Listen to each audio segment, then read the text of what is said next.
Bismillahirrahmanirrahim. Assalamualaikum warahmatullahi wabarakatuh.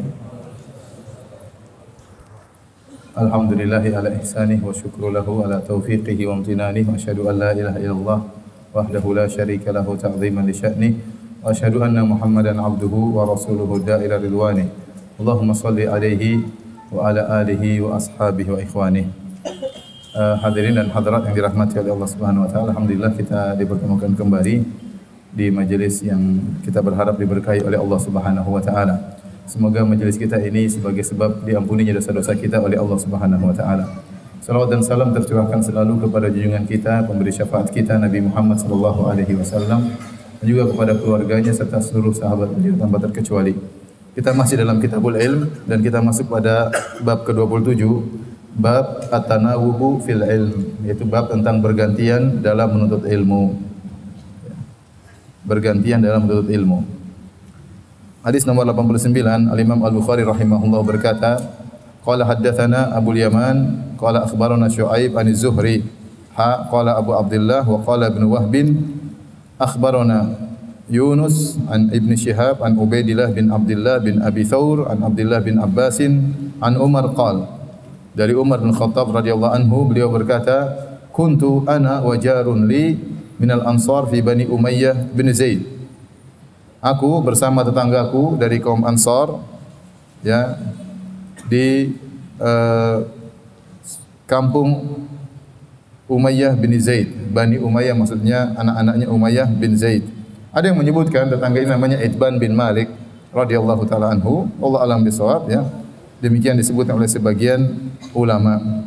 Aku bersama tetanggaku, ya, di wahiyya min awalil Madinah, dan kampung tersebut berada di daerah awali al-Madinah. Awali yaitu daerah Kuba, jauh dari kota Madinah. Daerah tersebut dengan awali. Sampai sekarang masih disebut dengan awali. Jadi ke arah kiblat. Kalau kita ke arah kiblat nanti ada mahkamah kota Madinah, nanti depan lagi ada Al-Baik, ya. Ada apa? Ayam Al-Baik, ya. Setelah itu nanti antum maju lagi ada jalan masuk persis depan Al-Baik. Persis depan rumah makan Al-Baik ada jalan masuk, yaitu ke arah Awali. Sampai sekarang namanya Awali.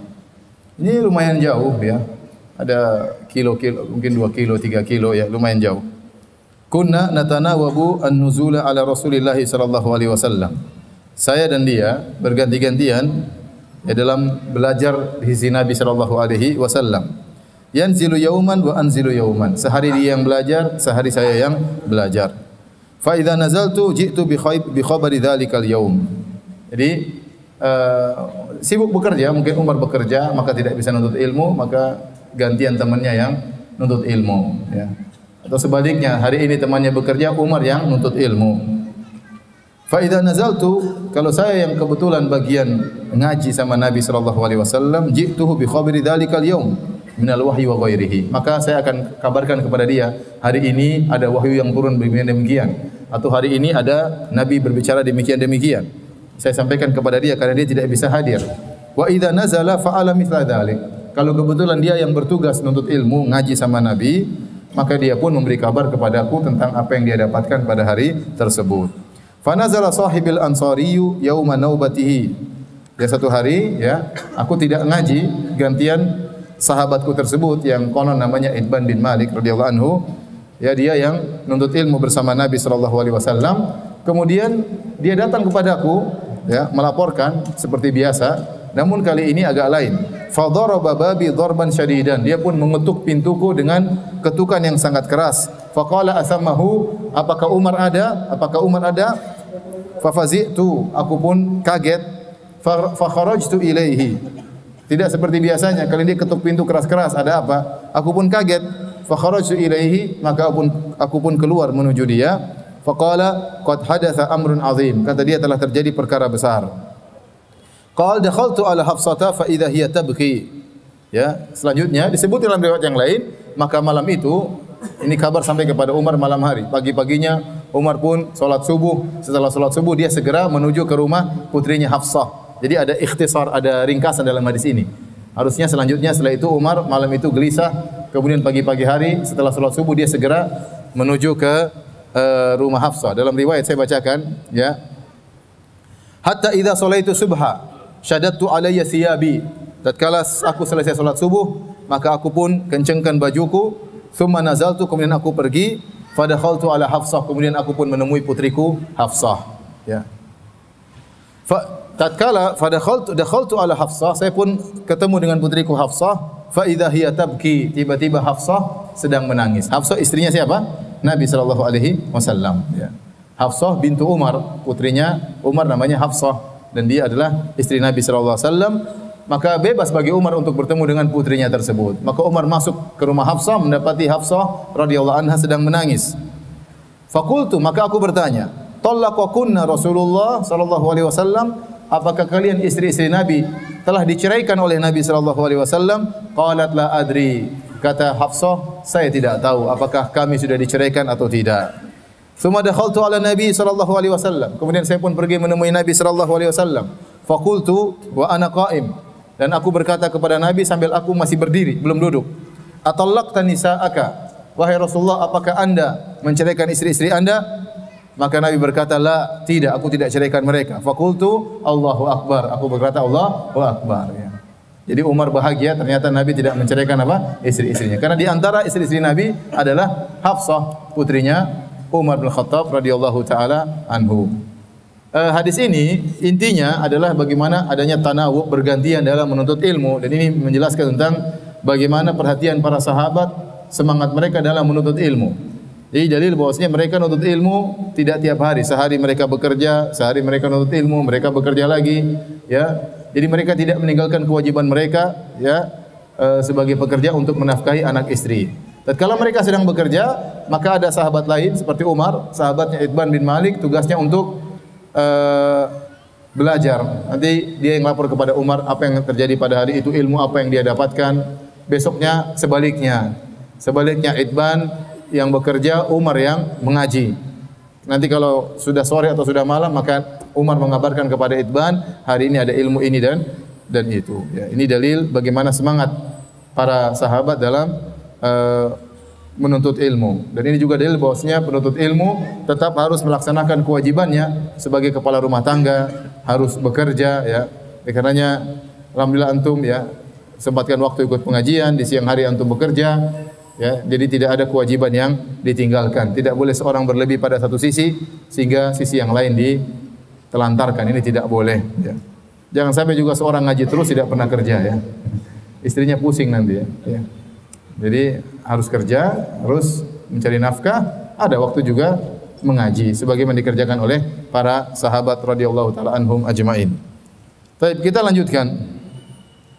Bab ke-28, bab al-ghadabu fil mau'izati wat ta'lim idza ra'a ma yakrah. Bab tentang marah tatkala memberi nasihat, wejangan atau memberi pelajaran jika sang guru melihat perkara yang dia benci, yang tidak dia sukai. Jadi bolehnya sang guru marah, ya, atau dia marah tatkala dalam menyampaikan nasihat atau dalam rangka untuk memberi pelajaran. Jadi di sini Al-Imam Al-Bukhari disebutkan menjelaskan oleh Ibnu Hajar tidak menyatakan bolehnya marah secara mutlak, ya. Karena dalam masalah kalau hakim tidak boleh marah. Oleh karenanya hukum yang dikeluar dari seorang hakim yang sedang marah tidak diterima. Ya, karena kalau dia sedang marah dia tidak bisa berpikir dengan jernih. Bisa jadi dia hukumannya sangat tinggi, ya. Ya, jadi kalau ada hakim misalnya mengatakan kamu saya hukum 2 tahun. Terus terdakwanya marah-marah. Hakim ente kurang ajar, ente koruptor, ente ya udah 8 tahun, ya. Dia marah. Misalnya tidak boleh, dalam Islam tidak boleh seorang hakim kemudian berhukum dalam kondisi marah. Tetapi kalau seorang guru marah dalam beri nasihat itu boleh karena tidak ada hukum yang timbul. Terkadang memang mau'izah perlu marah, perlu emosi, ya. Tentunya emosi yang terkontrol. Sebagaimana Nabi SAW kalau berkhutbah, ihmarra wajuhu. Nabi SAW wajahnya merah tatkala sedang berkhutbah. Ka'annahu munziru jaishin. Seakan-akan dia sedang memberi peringatan kepada tentara, kepada pasukan, ya. Jadi terkadang Nabi SAW marah, dan ini bukan hukum asal. Hukum asalnya Nabi lembut, ya, Nabi ramah. Terkadang Nabi marah dalam beberapa situasi. Di antaranya, ya, hadis nomor 90, Al-Imam Al-Bukhari berkata, qala haddatsana Muhammad ibnu Katsir qala akhbarana Sufyan an ibni Abi Khalid an Qais bin Abi Hazim an Abi Mas'ud Al-Ansari radhiyallahu taala anhum. Qala rajulun, kata Abu Mas'ud Al-Ansari, ada seorang laki berkata, "Ya Rasulullah, la akadu udriku salata mimma yutawwilu bina fulan." Ya Rasulullah, hampir-hampir aku tidak salat ya gara-gara si fulan jadi imam kelamaan. Jadi imam apa? Kelamaan. Fama ra'aitu Nabiy sallallahu alaihi wasallam fi mau'izatin ashadda ghadaban min yaumi idzin. Kata Abu Mas'ud Al-Ansari, aku tidak pernah melihat Nabi marah lebih parah daripada hari itu tatkala memberi mau'izah. Nabi marah besar tatkala itu. Kata Abu Mas'ud, aku tidak pernah melihat Nabi marah lebih daripada itu. Artinya Nabi sangat marah. Faqala, kemudian Nabi berkata, "Ayyuhan nas innakum munaffirun."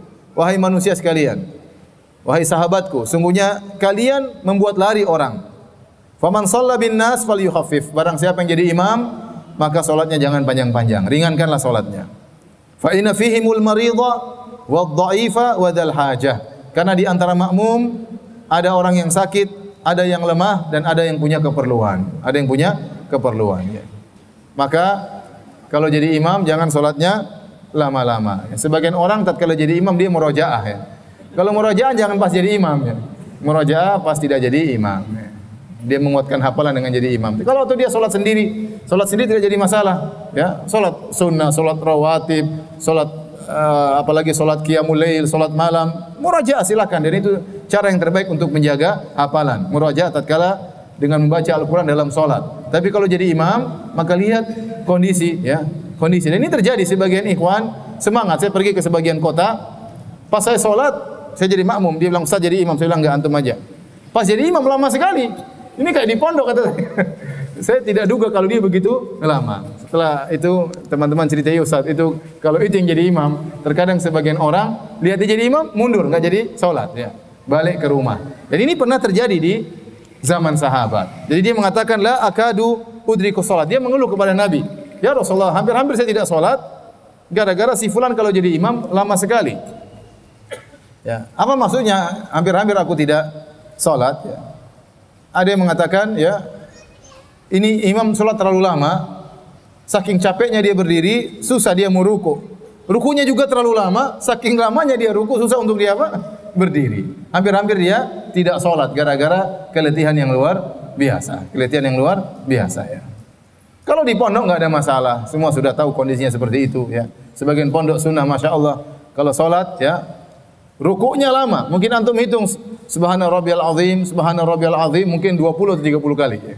Subhana rabbiyal azim, subhana rabbiyal azim, subhana rabbiyal azim, masih 5, subhana rabbiyal azim, subhana rabbiyal azim. Sebagian pondok, masya Allah. Dan itu mereka bertahan sampai sekarang. Terakhir saya kunjungan ke sana, sholatnya masih lama ya. Tapi kalau di pondok enggak ada masalah untuk latihan ya. Tapi kalau masyarakat umum, khawatir orang akhirnya tidak mau sholat. Ada yang menafsirkan demikian, saking lamanya dia berdiri, susah dia untuk ruku. Saking lamanya dia ruku, susah lagi dia untuk menyempurnakan sholatnya. Namun dalam sebagian riwayat, dengan jelas dikatakan, ya, "Innila ata'akharu anis sholat." Ya, sungguhnya saya ya meninggalkan sholat. Ya.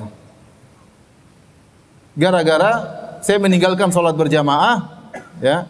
Gara-gara imamnya kelamaan, jadi tidak sholat berjamaah. Dia tidak sholat berjamaah. Kenapa? Imamnya kelamaan. Saya sholat di rumah saja. Ya. Dalam riwayat ini la ada'us sholat. Sungguh saya tinggalkan sholat, saya tidak sholat. Dalam riwayat ini la ada'ul masjid. Saya tinggalkan masjid. Saya tidak sholat. Jadi dia tidak mau sholat di masjid gara-gara imamnya apa? Kelamaan. Ya. Maka Rasulullah SAW pun marah. Ya. Rasulullah SAW marah karena ini membuat lari orang dari dakwah, ya, dari dari sunnah ya, dari masjid. Maka seorang bukan hanya bermodalkan semangat saja, tapi lihat kondisi masyarakat. Lihat kondisi masyarakat. Bukan juga karena ingin masyarakat senang, kemudian Al-Fatihahnya satu nafas ya. Itu ustadznya hebat, imamnya hebat. Kenapa? Al-Fatihahnya satu nafas. Bukan juga begitu. Apalagi sholat dalam cepat ya. Kemarin sholat berapa rakaat? Yang sempat kita lihat di YouTube beberapa waktu lampau ya, salat tercepat di dunia di Indonesia ya, pecahkan rekor. Berapa? 23 rakaat berapa menit? 7 menit, luar biasa ya. 7 menit ya. Subhanallah, itu kalau gitu sudah enggak benar ya. Tapi maksudnya kita salat yang sedang-sedang, jangan terlalu lama, jangan juga terlalu cepat sehingga ada kenikmatan dalam salat. Makanya dia mengatakan, "Ya ayuhan nas inna minkum munaffirun, innakum munaffirun." Kata Nabi, wahai manusia sekalian, sungguhnya kalian telah membuat lari manusia. Ya. Kalau barang siapa yang jadi imam, lihat kondisi makmum di belakang, jangan terlalu lama. Taib. Kita lanjutkan hadis berikutnya, hadis ke-91. Al-Imam Al-Bukhari Abu Abdullah rahimahullah berkata, qala haddatsana Abdullah bin Muhammad, qala haddatsana Abu Amir, qala haddatsana Sulaiman bin Bilal Al-Madini an Rabi'ah bin Abi Abdurrahman an Yazid maula Al-Munba'ith an Zaid bin Khalid Al-Juhani anna Nabiy sallallahu alaihi wasallam sa'alahu rajulun anil luqatah. Jadi ada seorang bertanya kepada Nabi tentang al-luqatah. Luqatah itu barang jatuh, barang hilang. Dia di jalan tahu-tahu lihat ada barang jatuh. Faqala, kata Nabi sallallahu alaihi wasallam, "I'rif wika'aha aw qala wi'a'aha wa isafaha." Thumma arif hasanah. Kata Nabi, caranya kalau kau lihat barang jatuh, silakan kalau mau ambil silakan, tapi kenalilah bungkusannya, talinya, wadahnya, ya. Ya, supaya untuk mengenalkan kalau ada orang datang ada barang mau hilang apa ciri-cirinya. Maksudnya demikian. Bagaimana talinya, ikatannya terbuat dari apa, ya. Kata Nabi, i'rif wika'aha, wika'arnya ikatannya, aqala wi'a'aha wa isafaha. Wi'a'aha yaitu apa namanya? Wadahnya sama. Isafaha, ifasaha artinya juga ifasaha artinya wadahnya. Tsumma arif hasanah. Setelah kau kenali betul sifat-sifat barang tersebut, kemudian setelah itu kau beri pengumuman selama setahun. Caranya gimana? Pergi ke pasar-pasar, tapi enggak boleh di masjid. Caranya pergi ke pasar-pasar, ya. Ada yang barang hilang enggak? Ada yang barang hilang enggak? Ada perkumpulan, ada barang hilang enggak? Disebut oleh sebagian ulama, setiap hari harus putar tanya, ada yang hilang enggak? Kehilangan barang enggak? Karena biasanya seminggu pertama orang yang kehilangan pasti mencari-cari. Nanti setelah itu, setelah lewat seminggu, ya dia menjarang-jarangkan, mungkin seminggu sekali, sampai setahun. Sampai setahun. Ya. Kalau tidak ada yang lapor, boleh dia pakai. Boleh dia pakai, ya. Boleh dia jual, ya. Boleh dia manfaatkan. Ya. Kata Nabi, "Tsumma stamti' biha." Kalau kau sudah beri pengumuman selama setahun, silakan manfaatkan barang tersebut. Tetapi kata Nabi, "Fa in jaa'a rabbuha fa'addiha ilaihi." Tetapi setelah itu kalau ada orang yang punya datang, ya kembalikan. Misalnya dia dapat kambing. Kemudian dia kenalkan selama setahun, ini siapa yang punya kambing, enggak ada, ya sudah dia boleh potong kambing, boleh dia makan. Nanti setelah setahun, sebulan datang orang yang punya, saya dengar kamu temukan kambing saya hilang. Apa ciri-cirinya? Oh begini-begini. Oh benar, tapi sudah saya makan. Ya, saat itu maka harus kembalikan harganya. Ya, tetap barang orang harus dikembalikan. Tapi kalau tidak ada yang mengembalikan, tidak ada yang melapor, ya sudah selesai, enggak ada masalah. Jadi ini pendapat jumhur ulama. Sebagian ulama berkata, kalau sudah lewat setahun, sudah, mau orangnya datang enggak usah kembalikan. Tapi itu menyelisih zahir hadis. Zahir hadis Nabi SAW mengatakan, kalau pemiliknya datang, maka kembalikan kepada sang pemilik. Kemudian orang ini bertanya lagi, fadalatul ibil, ya Rasulullah bagaimana tentang onta yang hilang? Kita ketemu di jalan, ketemu onta hilang. Faghadib, maka Nabi pun marah. Hatta marrat wajnatahu, maka Nabi marah sampai kelihatan merah di pipinya sini. Ya, kelihatan merah. Au qala ahmarra wajhuhu, atau dikatakan wajah Nabi merah seluruhnya. Faqala, Nabi marah, Nabi berkata, "Malaka walaha?" Apa urusanmu dengan onta tersebut? Ngapain ambil-ambil onta? Ma'aha siqa'uha wa hidha'uha. Tidak perlu kau ambil onta tersebut. Onta tersebut bawa air minumnya dan bawa sepatunya. Maksudnya apa? Onta tersebut sudah punya cadangan minum dalam tubuhnya. Dia bisa gunakan minum sampai waktu lama. Tidak perlu kau selamatkan. Beda kalau kambing hilang, beda kalau ada emas hilang, kau perlu selamatkan. Tapi kalau onta tidak perlu kau selamatkan. Apa urusan dengan onta? Dia punya kaki yang kuat, dia bisa berjalan, dia bisa menendang, dia bisa membela diri. Ya, kalau ada misalnya ada serigala mau melawan, dia bisa tendang serigala tersebut. Maka tidak perlu, apa urusanmu? Nabi marah karena kok nanya sampai seperti itu. Jadi ya Rasulullah, kalau ada emas hilang gimana? Ketemu ya ambil. Kalau unta hilang gimana? Apa urusanmu, kata Nabi SAW. Intinya begitulah. Nabi marah. Ya, apa urusanmu? Taridul ma'a wa tar'a syajar, kata Nabi SAW. Unta tersebut datang ke tempat air, dia minum, wa tar'a syajar, kemudian dia datang ke pohon-pohon untuk makan makanan. Fadarha hatta yalqaha rabbuha, maka tinggalkan unta tersebut sampai tuannya menemukan kembali unta tersebut. Dan subhanallah, saya ketemu dengan sebagian apa namanya peternak onta ya di waktu saya ke Taif, saya ngobrol dengan sebagian mereka, ya mereka cerita sebagian onta kadang hilang dalam jarak mungkin ya entah berkilo-kilo, mungkin puluhan kilo dia bisa kembali ke tempatnya ya, bisa kembali ke tempatnya. Apakah itu berlaku semua onta atau cuma onta-onta yang pintar saya kurang tahu. Tapi dia bilang ada onta seperti itu. Ya, dia hilang dia bisa kembali ke tuannya. Kemudian dia berkata lagi, fadhalatul ghanam. Ya Rasulullah, bagaimana kalau ada kambing yang hilang? Qala, kata Nabi, laka aw li akhika aw lidhi'b. Oh, kalau kambing ya bisa kau ambil atau kembali kepada pemiliknya atau dimakan oleh serigala. Ya, jadi kalau kambing ambil, kalau unta jangan diambil, biarin saja. Hadis ini maksudnya Nabi SAW sempat marah ya, karena dia bertanya pada hal yang tidak perlu ditanyakan ya, tidak perlu ditanyakan. Taib. Sebenarnya pembahasan luqatah ini pembahasannya lebih panjang dalam bab yang lain, tapi saya akan jelaskan secara sederhana tentang hukum-hukum yang berkaitan dengan luqatah ya. Secara sederhana dan singkat saja ya.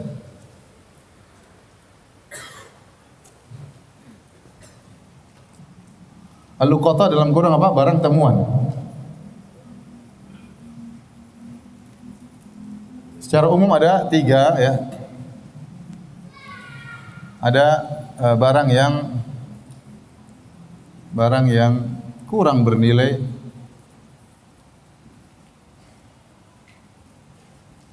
dalam kurung biasanya pemiliknya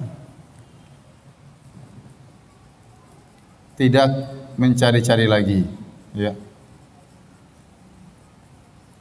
Tentunya ini kembali kepada urf ya. Karena contoh seperti tali, ada tali hilang ya sudah, sendal hilang ya. Sendal hilang di jalan, orang tidak cari lagi biasanya. Apalagi yang hilang 20.000, 50.000 ya hilang ya sudahlah, enggak dicari lagi ya. Uang 1 juta orang nyari ya. 1 juta orang nyari ya. Ada kawan cerita dia pernah hajian, dia bawa uang entah berapa puluh juta baru dia taruh di WC. Udah pergi jauh, ingat dia, subhanallah. Dia balik lagi masih ada uangnya di situ. Alhamdulillah ya. Alhamdulillah. Kalau di sini mungkin wallahu alam. Jadi kalau seperti ini, hukumnya apa? Hukumnya langsung diambil ya, dimanfaatkan dan tidak perlu ta'rif. Ta'rif tadi apa? Pengumuman. Ya. Apa? Pengumuman selama setahun. Tidak perlu pengumuman setahun. Yang kedua, yaitu yang barang-barang ya, yang seperti hukum onta.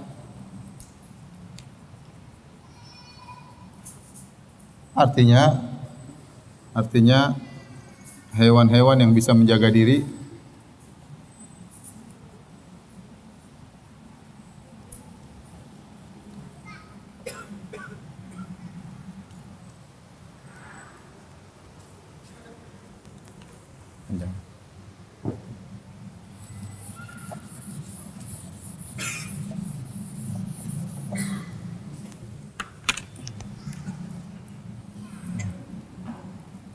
yang seperti hukum unta,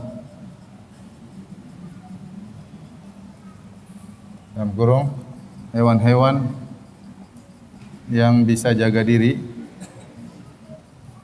Seperti apa? Seperti apa? Kuda, ya, sapi, ya misalnya, ya, kuda dan sapi misalnya. Dan juga, ya, juga besi-besi berat. Ya, yang apa namanya, yang tidak rusak ya. Maka ini hukumnya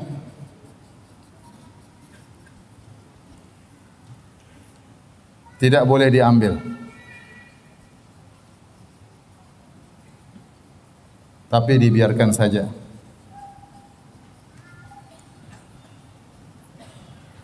Sampai ditemukan oleh pemiliknya.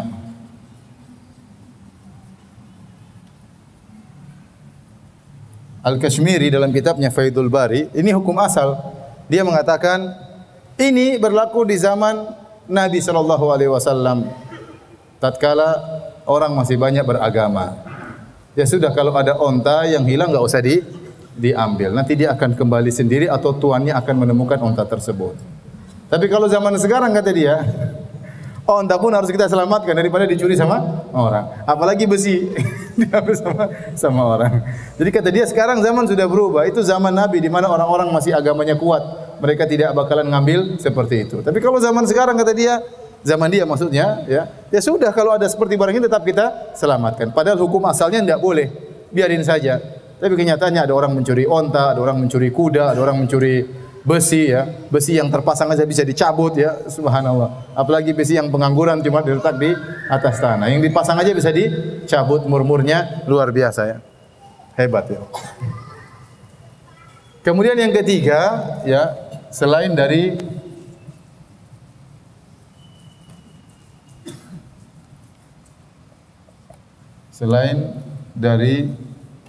jenis 1 dan 2, ya. Yang selainnya seperti ada emas, ya, yang berharga, ya, emas atau perak yang jatuh, dompet yang jatuh, ya. Maka, ya, seperti apa? Emas, ya. Dompet ada isinya maksudnya, ya. Apalagi duit yang banyak dan lain-lain, ya. Maka hukumnya apa? Bagi yang mampu untuk mentakrif apa ya? Mengumumkan, ya. Mentakrif dalam kurung pengumuman, maka silakan ambil.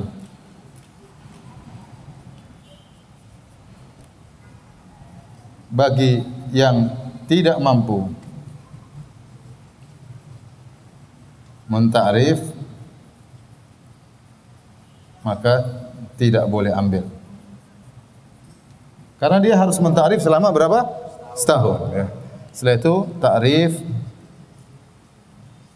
selama setahun. Kalau sekarang ada kita ketemu dompet misalnya, ya. Sekarang kalau kita biarkan bahaya, terkadang kita ambil. Terkadang kita ambil, kita catat ciri-cirinya, jumlahnya berapa, kita bikin pengumuman. Apalagi sekarang pengumuman mungkin tidak perlu di pasar-pasar, dengan media sosial. Dengan media sosial, ya, dengan media sosial yang mudah dijangkau oleh pemilik. Atau kira-kira kita ngomong di sekitar dompet tersebut, sampaikan kalau orang ke sini ada dompet yang hilang, suruh ketemu saya, ya. Suruh ketemu saya. Tapi kita catat ciri-cirinya. Kita catat ciri-cirinya. Atau emas atau yang lainnya, ya. Kalau setahun setelah setahun tidak ditemukan pemiliknya, maka ia boleh memanfaatkan. Ia boleh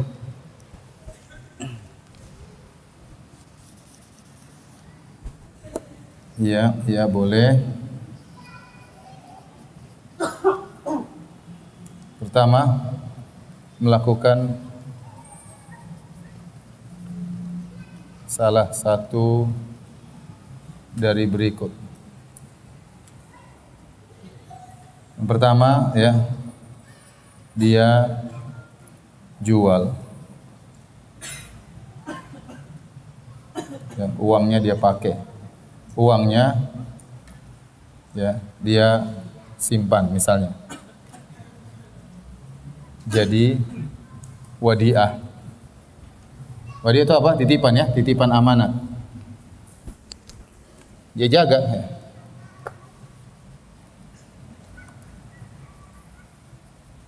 Dia boleh. Kalau ada yang datang punya, maka dia berikan uang tersebut. Paham ini? Yang kedua, ya, dia manfaatkan atau dia gunakan uang tersebut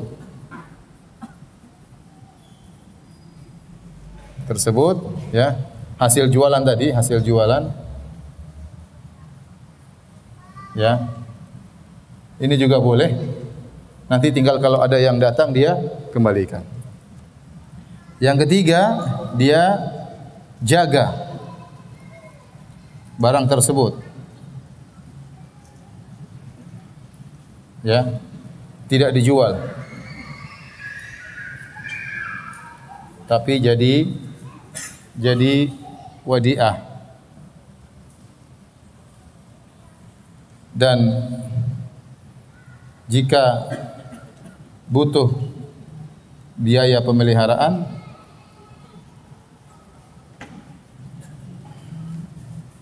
nanti dia minta dari sang pemilik.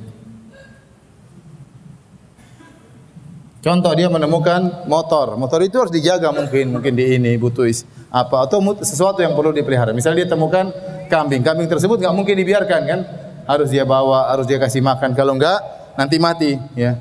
Maka kalau dia memilih untuk menjaga kambing tersebut, nanti biaya pemeliharaan dia minta dari pemilik kambing. Ini kambing mau saya kembalikan, biaya pemeliharaan saya sekian, kamu harus bayar ya. Nah, bagaimana kalau ternyata barang yang dia temukan tadi cepat rusak? Contoh, dia menemukan tomat 1 keranjang. Ini gimana? Mau diumumkan 1 tahun? Ya udah jual aja cepat-cepat. Atau dia temukan es krim jatuh, mau diapain? Udah makan aja. Ada bebek goreng jatuh, ya udah, ada mie goreng jatuh, ada mie ayam jatuh, lapar semua antum ya. Makan aja, jangan tunda setahun udah basi ya. Ya udah makan aja. Nanti kalau orang datang kita kasih duitnya. Kasih apa? Duitnya ya. Kasih duitnya.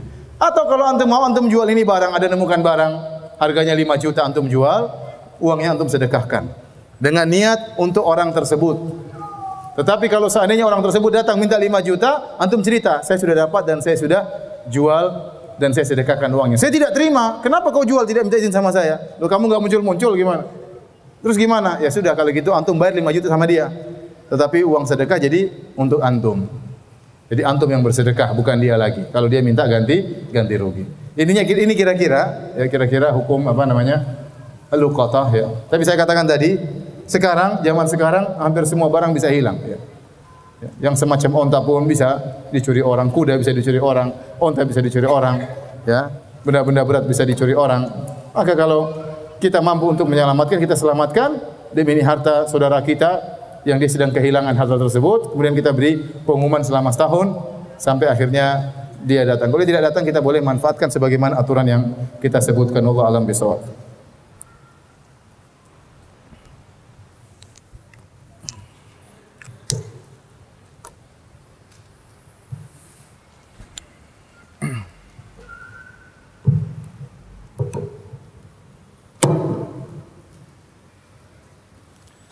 Baik, hadirin, sudah silakan. Mau di foto boleh. Ya, penuntut ilmu zaman now. Silakan.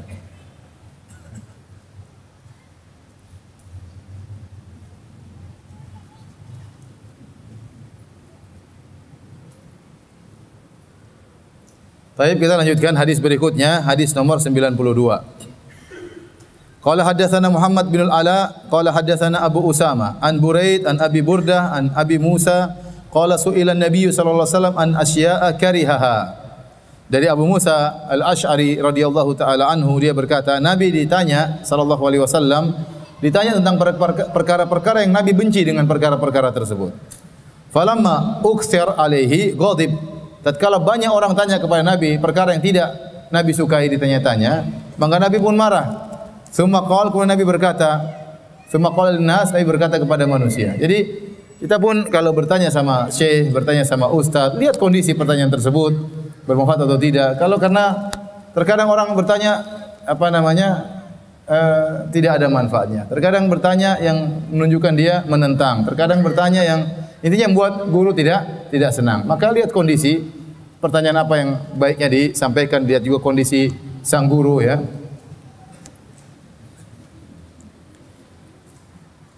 Maka Nabi pun marah, Nabi berkata, "Saluni amma syi'tum." Nabi berkata, "Tanya yang kalian kehendaki." Nabi marah ini. Silakan tanya yang kalian kehendaki. Faqala rajulun, tiba-tiba ada yang datang, "Ya Rasulullah, man abi? Siapa bapakku?" Tapi Nabi jawab, kata Nabi SAW, "Abuka Hudzafah, bapakmu Hudzafah." Allah menjelaskan kenapa dia bertanya demikian. Karena dia ragu bapaknya itu benar atau tidak. Jangan-jangan ibunya berzina di zaman jahiliyah, ternyata saya bin lain ya. Jadi tanya kepada Nabi SAW, dan Nabi jawab, "Bapakmu Hudzafah." Ya, sampai dalam sebuah riwayat mengatakan kalau ternyata bapakku bukan Hudzafah, saya akan itu bukan bapakku ya. Jadi dia bertanya, "Siapa bapakku?" Ya, subhanallah ya. Kalau orang datang sama antum, "Bapakku siapa?" "Ustaz." "Ya, bapakmu."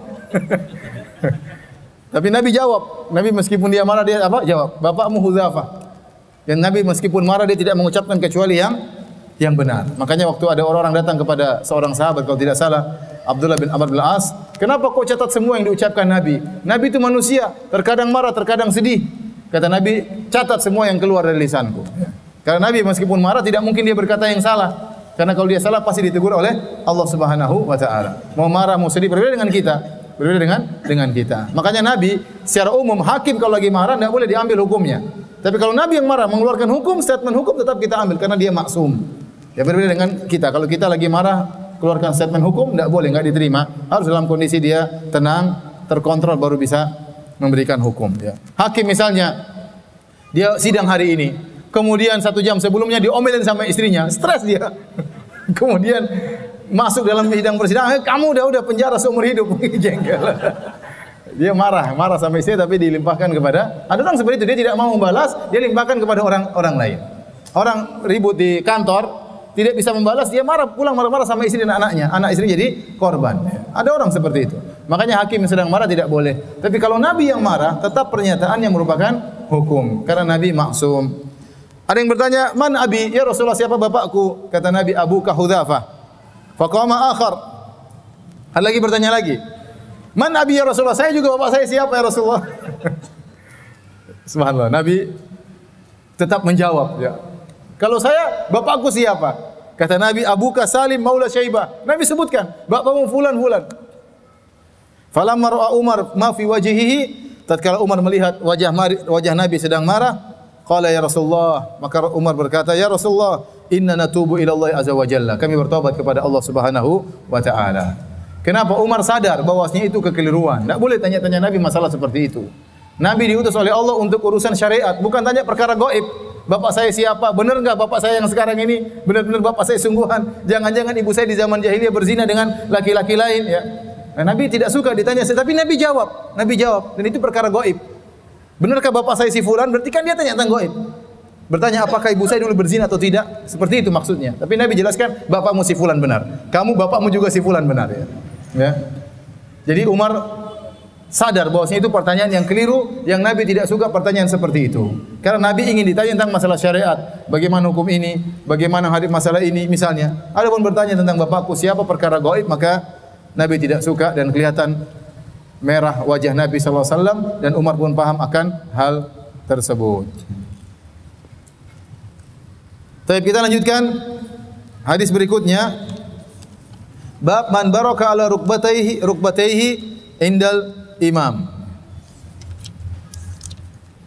Bab tentang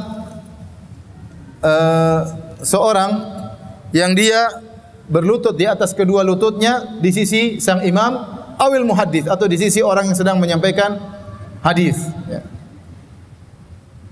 Al-Imam Al-Bukhari menyampaikan hadis nomor 93. Abu Abdillah Al-Bukhari rahimahullah berkata, qala hadatsana Abu Yaman, qala akhbarana Syuaib an Az-Zuhri, qala akhbarani Anas bin Malik, anna Rasulullah sallallahu kharaja.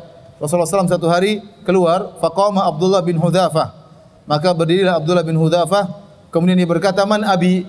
Siapa ayahku? Faqala abuka Hudzafah. Kata Nabi, bapakmu Hudzafah. Tsumma aksara an yaqul saluni. Kemudian Nabi SAW berkata, bertanya kepadaku. Nabi marah, tapi Nabi bertanya, silakan bertanya. Fabaraka Umar ala rukbatayhi, maka Umar pun duduk di atas kedua lututnya. Faqala radina billahi rabban, kami ridha Allah sebagai Rabb kami. Wa bil islami dinan, dan Islam sebagai agama kami. Wa bi Muhammadin nabiyyan, dan kami ridha Muhammad sebagai nabi. Fasakata, maka Nabi pun tenang. Nabi mengatakan, "Ma, silakan bertanya," sambil marah. Waktu Umar berkata demikian, Nabi pun tenang. Ini menunjukkan cerdasnya Umar. Ya, ini kasusnya sama tadi. Jadi Umar mengatakan, "Inna natubu ila Allah," kami bertobat kepada Allah sambil duduk bertelekan di atas dua lututnya. Ya, dan berkata, "Kami ridho Muhammad sebagai nabi kami." Ya. Maka Rasulullah SAW pun tenang setelah mendengar perkataan Umar, dan ini menunjukkan tentang kemuliaan Umar di mana beliau paham sementara sahabat yang lain kurang paham, ya, sehingga perkataan dia tadi menenangkan hati Nabi sallallahu alaihi wasallam. Jadi yang dilarang bertanya kepada Nabi adalah pertanyaan-pertanyaan yang tidak ada manfaatnya atau pertanyaan yang menunjukkan ragu dia seorang nabi atau tidak, ya. Ini dijelaskan oleh Ibnu Hajar, kata beliau, "Anna tilkal as'ilata qad takunu ala sabili ta'annud aw syak." Pertanyaan-pertanyaan tersebut dikhawatirkan bisa jadi karena pertanyaan yang berlebih-lebihan yang tidak perlu. Awis syak, atau terkadang karena keraguan apakah ini nabi atau bukan. Nabi tidak suka pertanyaan seperti itu, ya. Nabi tidak suka pertanyaan seperti itu. Demikian juga, ya. Maka kata Ibnu Hajar, fa khasyiya an tanzilal uqubatu bisababi dzalik. Maka Umar pun khawatir gara-gara pertanyaan-pertanyaan yang buat Nabi jengkel ini bisa menurunkan hukuman atau azab bagi mereka. Maka beliau berkata, radina billahi rabba, kami ridha Allah sebagai Rabb kami, dan seterusnya. Hal ini menjadikan Nabi pun menjadi tenang. Oleh karena seorang kalau bertanya, pertanyaan itu kalau memang diberkahi oleh Allah, niatnya baik, niatnya tulus, kemudian dia bisa menyampaikan dengan pertanyaan yang baik, maka bermanfaat. Betapa banyak orang bertanya kepada Nabi, kemudian Nabi jawab, ternyata hal itu menjadi hadis sampai kita pelajari sekarang. Maka Allah akan memberikan pahala kepada sang penanya tersebut, karena gara-gara pertanyaannya ilmu mengalir sampai sekarang. Demikian juga kita lihat bagaimana Ibnu Taimiyah rahimahullahu taala. Betapa banyak dia nulis buku gara-gara ditanya oleh orang. Seperti Al-Aqidah Al-Wasithiyah, dia ada yang tanya maka dia pun tulis. Ya, Risalah Tadmuriyah, maka ada yang bertanya, Ibnu Taimiyah pun menulis dan jadi buku yang kita pelajari sampai sekarang. Ya, oleh karenanya banyak buku-buku Ibnu Taimiyah seperti sekarang terkumpul berjumlah 37 jilid, judulnya Fatawa Ibnu Taimiyah. Itu apa? Pertanyaan-pertanyaan yang dijawab oleh beliau, dibaca oleh para ulama sampai sekarang. Demikian juga ada seorang bertanya kepada ustaz, pertanyaan tersebut bermanfaat sehingga akhirnya tersebar di YouTube, tersebar di media sosial, banyak orang mengambil ilmu. Sebagian orang bertanya yang menimbulkan fitnah, akhirnya saat tersebut menjawab dan menimbulkan kekacauan, fitnah, dan dia juga dapat dosa gara-gara pertanyaan tersebut, apalagi dia memang berniat untuk melakukan kekacauan. Jadi hindari pertanyaan yang tidak bermanfaat, ya. Seperti ada yang bertanya, "Ustaz, apa hukum makan daging dinosaurus?" Ente ngapain tanya daging dinosaurus, ya? Dinosaurusnya ada atau tidak perlu pertanyaan lagi. Kalaupun ada, siapa yang berani nyembelih dinosaurus? Tarsan pun belum tentu bisa nyembelih dinosaurus. Jadi pertanyaan yang tidak bermanfaat, ya. Seorang berpikir waktu sedikit, ustaz juga waktunya mahal, kita pun waktunya juga mahal, maka jangan kita bertanya hal-hal yang tidak bermanfaat. Demikian, insyaallah kita lanjutkan setelah salat Isya. Wabillahi taufik. Assalamualaikum warahmatullahi wabarakatuh.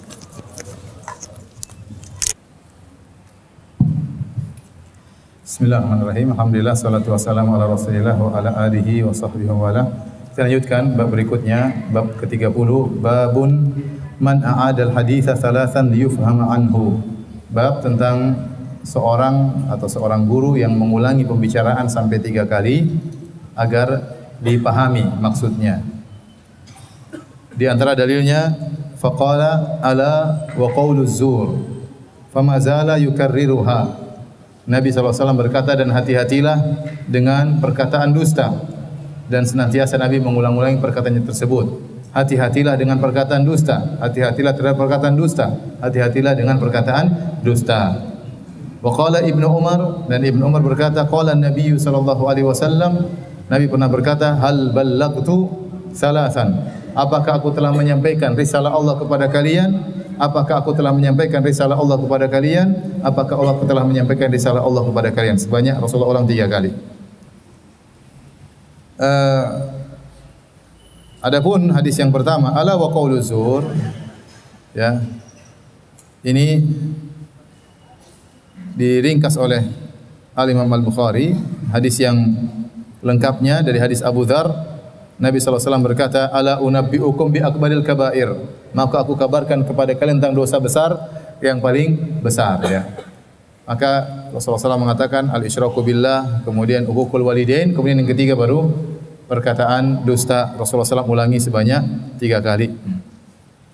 Adapun perkataan Ibnu Umar, Rasulullah SAW mengatakan, ya, apakah aku telah menyampaikan? Itu maksudnya tatkala di haji wada, tatkala di hadapan para sahabat, Nabi berhaji dengan haji perpisahan, maka Nabi ingin para sahabat menjadi saksi bagi Nabi.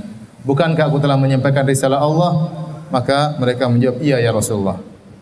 Baik, kita lanjutkan hadis 94. Al-Imam Al-Bukhari berkata, qala haddatsana Abdah, qala haddatsana Abdus Samad, qala haddatsana Abdullah bin Al-Muthanna, qala haddatsana Thumamah ibn Abdullah an Anasin an Nabi sallallahu alaihi wasallam annahu kana idza sallama thalathan. Adalah Nabi sallallahu alaihi wasallam kalau mengucapkan salam, beliau ucapkan salam sebanyak 3 kali. Wa idza takallama bi kalimatin a'adaha thalathan. Nabi sallallahu alaihi wasallam kalau mengucapkan suatu perkataan, beliau ulangi sebanyak 3 kali, ya. Baik, hadis berikutnya hadis 95. Al-Imam Al-Bukhari berkata, qala haddatsana Abdah bin Abdullah, qala haddatsana Abdus Samad, qala haddatsana Abdullah bin Al-Muthanna, qala haddatsana Thumamah ibn Abdullah an Anasin, dari Anas, an Nabi sallallahu alaihi wasallam qala, dari Nabi sallallahu alaihi wasallam, annahu kana, yaitu Anas yang berkata, annahu kana idza takallama bi kalimatin a'adaha thalathan.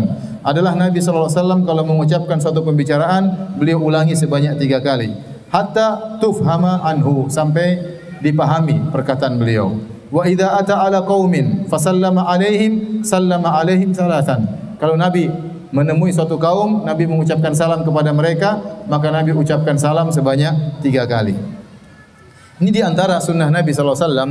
Terkadang, ya, meskipun di sini dikatakan annahu kan, adalah Nabi, namun tidak berarti terus-terusan. Kita dapati dalam banyak hadis-hadis, kebanyakan hadis-hadis Nabi tidak diulangi 3 kali, ya.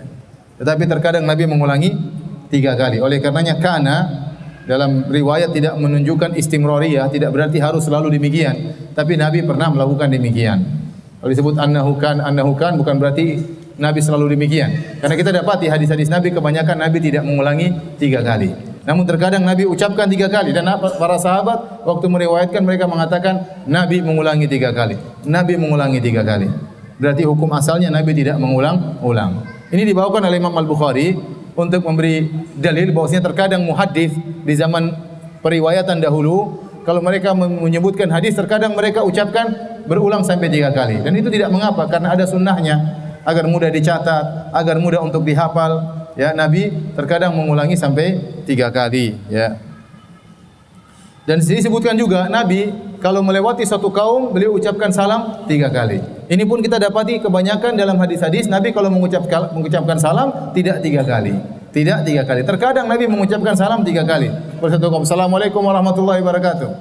Assalamualaikum warahmatullahi wabarakatuh. Assalamualaikum warahmatullahi wabarakatuh. Terkadang 3 kali. Sebagian ulama mentakwil, maksudnya apa? Nabi melewati rombongan yang banyak, maka Nabi terkadang mengulangi 3 kali. Tatkala lewat bagian depan Nabi salami, terkadang lewat yang tengah Nabi salami, tatkala ujung Nabi juga salami, agar semuanya mendengar salam Nabi sallallahu alaihi wasallam, ya. Tetapi kalaupun tidak dibawakan kepada jamaah yang banyak, maka tidak mengapa seorang terkadang mengucapkan salam 3 kali, namun itu bukan kebiasaan Rasulullah sallallahu alaihi wasallam, ya. Sebagian ulama mengatakan hadis ini berkaitan dengan salam untuk istizan. Istizan maksudnya kita ngetuk pintu orang, Assalamualaikum, Assalamualaikum, Assalamualaikum, boleh langsung 3 kali. Boleh langsung 3 kali. Hadis ini dibawakan kepada makna istizan. Jadi maksud saya, hadis ini Nabi kalau melewati suatu kaum, beliau ucapkan salam 3 kali, dibawa pada 2 makna. Makna yang pertama yaitu tatkala jamaah banyak, sehingga Nabi mengucapkan salam di bagian depan jamaah, kemudian tengah jamaah dan akhir jamaah. Atau tatkala istizan, mengetuk pintu, Assalamualaikum, Assalamualaikum, Assalamualaikum 3 kali agar terdengar oleh orang yang di dalam. Wallahu alam bisawab.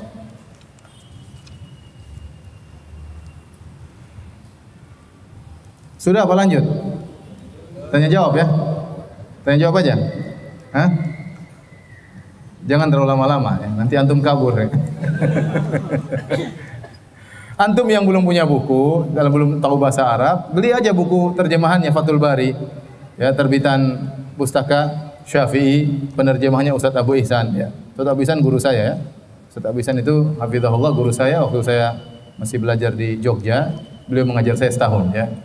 Insyaallah keilmuannya tidak diragukan, apalagi dalam hal terjemah menterjemah. Karena masalah Fathul Bari tidak sembarang orang bisa terjemah.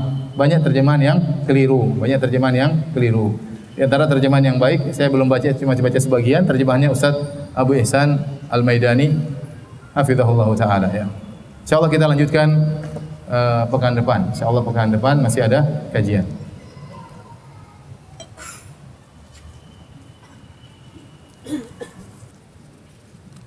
Apabila kita menemukan barang berharga seperti termasuk kategori poin ketiga dalam pembagian barang temuan dan kita mampu melakukan ta'rif tapi kita tidak mengambil menyelamatkan barang tersebut, apakah kita berdosa? Ini ada khilaf tentang apakah wajib dia menyelamatkan apa namanya barang tersebut, itu barang saudaranya ya ataukah tidak. Ada khilaf di kalangan para ulama ya. Ya, ada khilaf di kalangan para ulama ya. Tapi saya tidak belum bahas secara lebih dalam lagi. Insyaallah akan kita bahas dalam bab-bab berikutnya tentang luqatah ya. Tetapi kalau memang kita mampu, sebaiknya tidak ada yang ragu, sebaiknya kita selamatkan. Apalagi di zaman sekarang ini. Kalau zaman dahulu, zaman tatkala agama tersebar, mungkin kita bilang ya sudah, enggak perlu saya selamatkan karena toh insyaallah orang-orangnya akan menemukan atau ada orang yang amanah yang lain yang akan melakukan ta'rif. Tetapi zaman sekarang susah ya. Nah, kalau kita biarkan dompet jatuh, sebaiknya kita ambil. Kita untuk untuk kita jelaskan kepada masyarakat. Sayang karena akan dipegang oleh tangan yang tidak amanah, akhirnya diambil ya. Kawan saya baru-baru saja ya, waktu saya lagi ke bandara, Ustaz, saya punya oleh-oleh Ustaz. Ya udah, tunggu di bandara ya. Ya udah Ustaz, enggak apa-apa, saya tunggu ya. Dia datang ke bandara, dia bawa uang dolar ya. Qadarullah uang dolarnya hilang. Jadi saya tidak dapat oleh-oleh. Dompetnya jatuh, uang dolarnya hilang, kembali dompetnya tanpa isinya ya. Jadi kalau kita temukan barang berharga, sebaiknya kalau kita mampu untuk mentakrif, sebaiknya kita selamatkan, membantu orang lain yang kesusahan. Minimal dapat pahala ya, membantu orang lain. Uang temuan setelah 1 tahun dipakai untuk usaha dan menguntungkan di tahun kedua, pemiliknya datang. Uang temuan setelah 1 tahun dipakai untuk usaha dan menguntungkan. Di tahun kedua pemiliknya datang. Apakah keuntungan dibagi 2? Enggak perlu. Uangnya dikembalikan sebagaimana asalnya, tidak perlu dikasih untung. Ya, kalau antum mau kasih untung terserah ya. Tapi kalau antum sudah setahun tidak ada yang datang, antum berhak mengolahnya. Antum berhak mengolahnya tanpa harus, bukan mudharabah ya. Kalau rugi tetap ente kembalikan uang tersebut. Kalau untung enggak usah kasih untung dia ya. Kalau antum bagi-bagi rezeki silakan aja, enggak ada masalah. Bagaimana jika kita menemukan uang 200.000 dan pada saat itu kita sedang butuh uang dan memakai uang tersebut? Karena menurut ini adalah uang rezeki dari Allah. Saat situasi mepet seperti ini, pencuri nanti juga demikian. Kebetulan lagi butuh-butuhnya, ternyata dompet isinya $1.000. Ini rezeki dari Allah. Ya enggak, ada aturannya. Aturannya harus diumumkan. Ya intinya itu uang adalah amanah. Uang adalah amanah wadiah ya, selama setahun ya. 200.000 dicari orang atau tidak 200.000? Tidak ya. Ini yang memang perlu pembahasan lebih jauh. Untuk ukuran sekarang, berapa jumlah uang yang boleh kita langsung manfaatkan tanpa harus ditakrif. Ini dibahas oleh para ulama. Saya sempat mendengar sebagian ulama zaman sekarang yang menyebutkan jumlah tersebut untuk ukuran Arab Saudi. Ya. Cuma saya lupa jumlah nominalnya berapa. Mau saya convert misalnya ke Indonesia, kira-kira berapa uang yang kalau kita dapat jumlah segitu, misalnya ke 50.000, insya Allah semua sepakat nggak dicari. 20.000 apalagi nggak dicari. Tapi kalau sudah ratusan ribu, ya, apalagi ketemunya misalnya di tempat orang miskin, wah. Kalau tempat di kompleks orang kaya sudah ambil aja. Dia tidak cari 200.000. Tapi kalau ketemuan misalnya di tempat orang miskin 200.000 mungkin berharga. Allah alam bisawab. Saya tidak tahu, insya Allah nanti ini pembahasan hanya sekedar saya katakan tadi, hanya sekedar sekilas, pembahasannya akan datang di bab-bab berikutnya. Dulu sebelum saya mengerti hukum tentang barang temuan, saya pernah menemukan HP dan saya langsung menjualnya. Bagaimana hukumnya? Apakah saya berdosa? Sudah terlambat. Ya, kalau bisa nilai nominal HP tersebut masih ingat ya, sudah tidak mungkin, ta'rif itu kan zaman dahulu, disedekahkan, kita niatkan untuk siapa? Untuk pemilik HP tersebut. Ustadz, apakah wanita itu dilemahkan oleh gemerlapnya harta? Maksudnya apa ini? Apakah wanita itu dilemahkan oleh gemerlapnya harta? Maksudnya wanita matre gitu maksudnya. Dan apakah di surga kelak wanita itu paling banyak permintaannya dibandingkan laki-laki? Allah alam. Ente masuk surga dulu lah, nanti ente lihat. Boleh jadi waktu di dunia permintaannya terbatas pada suami. Di surga kita minta apa saja bebas. Walakum fiha ma tashtahi anfusukum walakum fiha ma tad'un. Bagi kalian apa yang kalian minta dan apa yang kalian hasratkan. Allah buka. Mau minta banyak-banyak terserah, ya. Mau minta banyak-banyak terserah. Allah buka pintu selebar-lebarnya.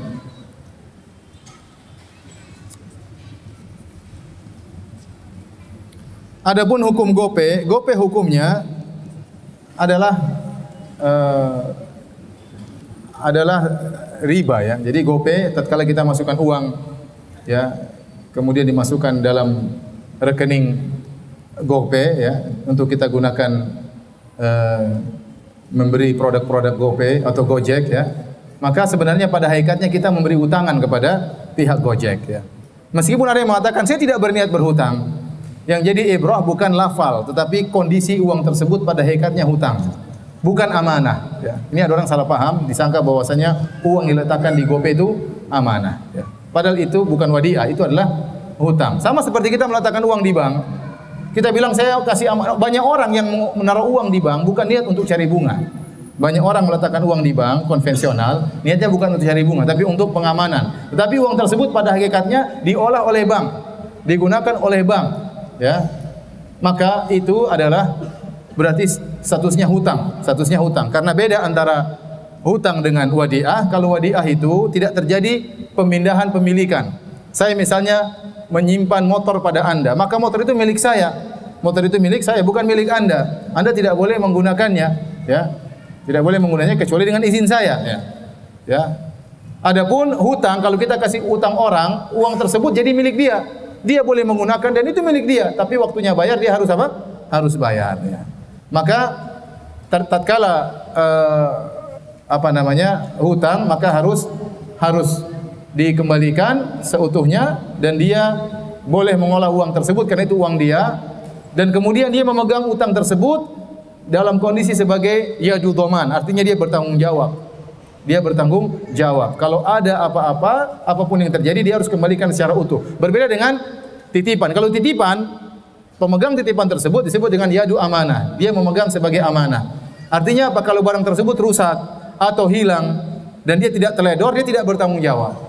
Misalnya dia sudah simpan motor tersebut dalam rumah, dia udah kunci, tahu-tahu ada pencuri yang mengangkat motor tersebut, hilang, maka dia tidak bertanggung jawab karena dia sudah berusaha. Ya, dia sudah berusaha. Adapun hutang, apapun yang terjadi kita harus kembalikan. Jadi ada dua perbedaan antara utang sama wadiah. Yang pertama, kalau hutang terjadi perpindahan pemilikan. Kalau wadiah titipan tidak.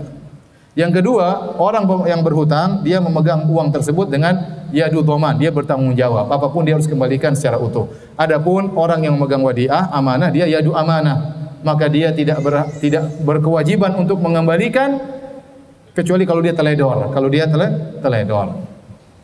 Nah, orang mengatakan, "Ustaz, saya taruh uang di bank dan saya izinkan untuk dipakai." Itu namanya hutang. Itu namanya hutang, ya.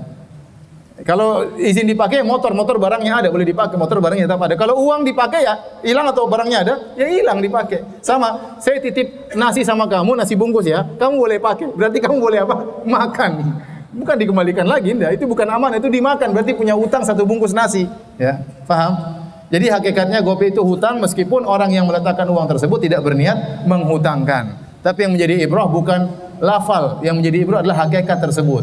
Seperti orang berkata, "Saya niatkan kasih antum, saya hadiahkan kepada kamu mobil dengan syarat kamu hadiahkan kepada saya rumah." Itu namanya jual beli. Jual mobil bayar apa? Rumah. Meskipun dia mengatakan itu adalah apa? Hadiah. Paham? Dengan demikian maka uang yang tersimpan di GoPay itu adalah hutang. Nah, kalau itu statusnya hutang, ternyata ada pelayanan, keuntungan, manfaat seperti kortingan, maka kortingan tersebut adalah riba. Kortingan tersebut adalah riba. Kalau Anda taruh uang di GoPay tanpa mengambil kortingan, pembayaran sebagaimana wajar, maka itu bukan riba. Tapi kalau Anda meletakkan uang di GoPay dalam rangka akan dapat kortingan, maka itulah utang piutang yang mendatangkan keuntungan, itulah riba.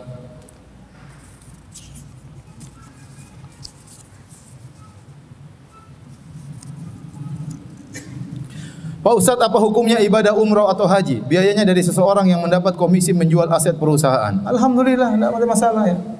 Ada orang kasih Anda haji gratis, alhamdulillah, jangan ditolak ya. Yang penting bisa hajian. Ya. Kalau di Arab Saudi banyak ya muhsinin, donatur yang menghajikan. TKW, TKI yang belum pernah haji dihajikan. Ditanya belum pernah haji, dihajikan sama mereka. Itu banyak. Terkadang berbis-bis orang-orang Arab Saudi menghajikan. Ini tidak masalah, yang penting bisa haji.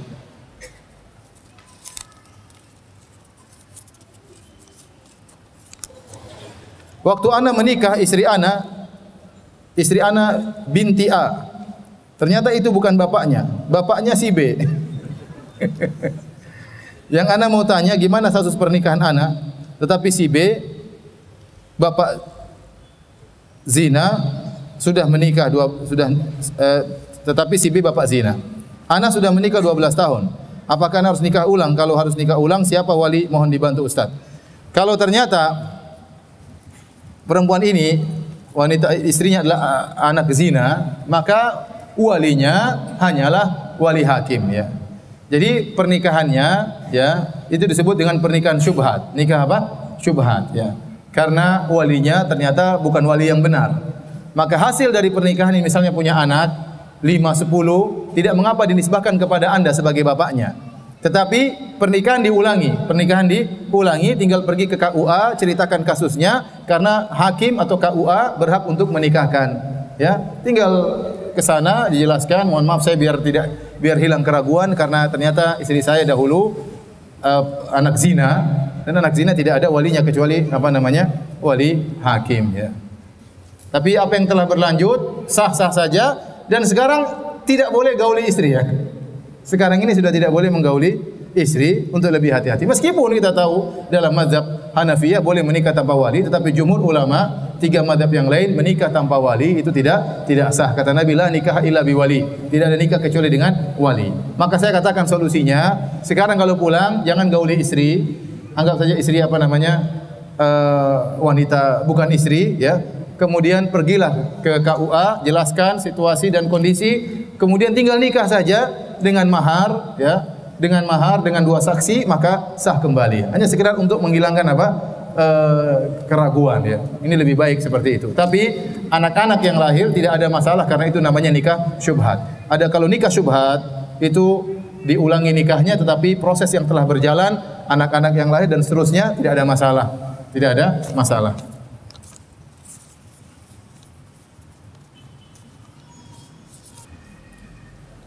Saya akan menikah, namun saya khawatir jika nanti di acara resepsi saya ada ikhtilat. Bagaimana menyikapi hal ini? Fattaqullaha masata'tum, bertakwa semampunya ya. Bertakwa semampunya. Beri arahan kepada orang tua, kami ingin nikah Islami. Kalau ternyata orang tua tidak izinkan, ya nikah saja. Jangan mundur ya. Tambah tersiksa nanti. Ini terjadi ikhtilat bukan urusan kita karena kita sudah menyampaikan dengan sebaik-baiknya, tapi ternyata perkara bukan di tangan kita. Terkadang seorang tidak bisa melakukan apa yang dia kehendaki. Orang tuanya mengatur, mertuanya mengatur, ya sudah. Yang penting dia sampaikan hujah. Dia mengatakan kita ingin nikah Islami. Ya. Kalau ternyata orang tua memaksa, tetap aja nikah, enggak ada masalah.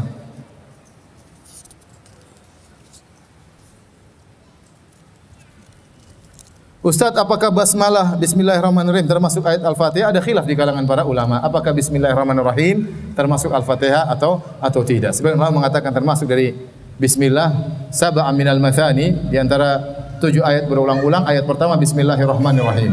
Sebagian ulama mengatakan tidak, Bismillah tidak termasuk Al-Fatihah, tetapi dia adalah pembuka sebagaimana surat-surat yang lain yang dibuka dengan Bismillahirrahmanirrahim ya. Dan ini pendapat sebagian ulama. Maka ada khilaf di kalangan ulama tentang masalah ini ya.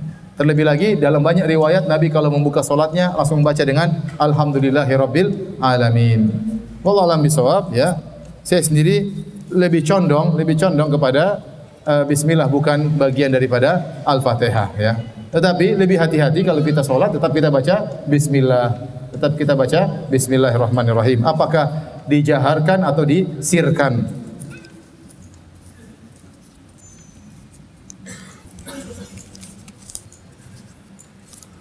Baik, demikian saja kajian kita. Ikhwan dan akhwat yang dirahmati Allah Subhanahu wa taala. Kurang lebihnya saya mohon maaf. Insyaallah kita lanjutkan pada pekan depan. Subhanakallah bihamdik asyhadu an la ilaha illa anta astaghfiruka wa atubu ilaik. Assalamualaikum warahmatullahi wabarakatuh.